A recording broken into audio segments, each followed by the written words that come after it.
Hi everyone, welcome to episode 19. This is Omobi, your host.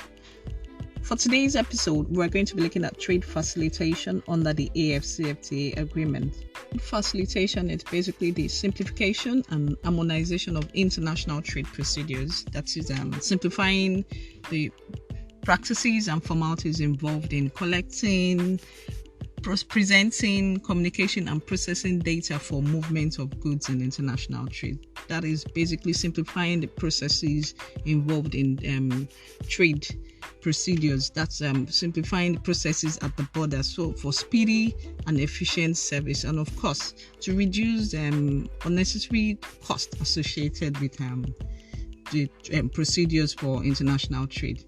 The truth is, if we want to improve intra-African trade, we want to get everyone, we want to get MSMEs involved, micro businesses involved, but if there are unnecessary costs that are associated with trading within Africa, or there are unnecessary delays or red tapes as well, it's going to discourage some business people, and they'll just probably feel, oh, it's just for the big players, and they would rather just trade within their own country as opposed to trading with other in the country of other member states. Two objectives of trade facilitation under the agreement is: one, to expedite importation and exportation and transit processes, and of course to expedite the movement, the clearance and the release of goods, including goods in transit. So we have two objectives in that. So how will this be achieved? So let's look at publication provisions under the agreement.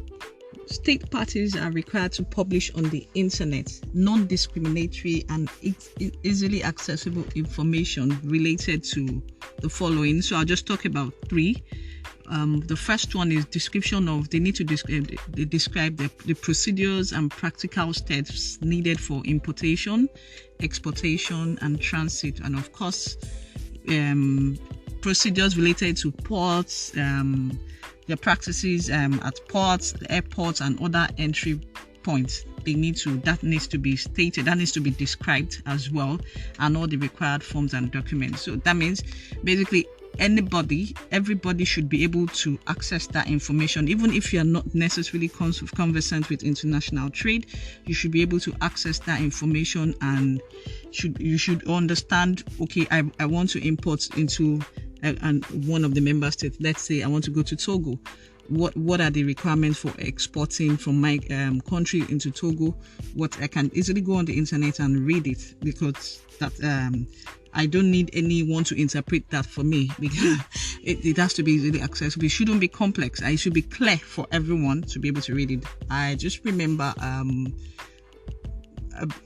one of my service providers, I'm subscribed to a monthly service, I won't mention the name, and yes, I could just log into the portal and just get information related to my subscription, what have I used, when is it due, and I think they did an upgrade sometimes, and it came back and the information was so like, what it is fine, yes, you want to upgrade, yes, it's better, it's looking beautiful or it's brighter, but if I had to, like, oh, I'm busy and I need to really sit down to understand what they are trying. So somebody that is not so, that cannot read, that's not so conversant with such information or technology as such, if the person understood the previous one that you had, but this is now difficult, then you're not really communicating.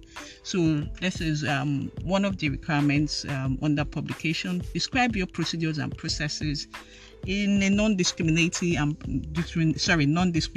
and accessible manner, so everyone knows what importation and exportation and transit procedures are. Even at your ports and other entry points or airports, let it be known.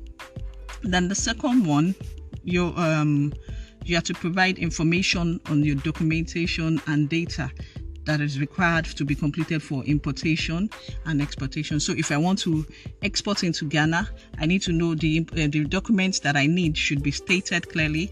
And if I also want to export from my country, Nigeria, that should also be stated clearly.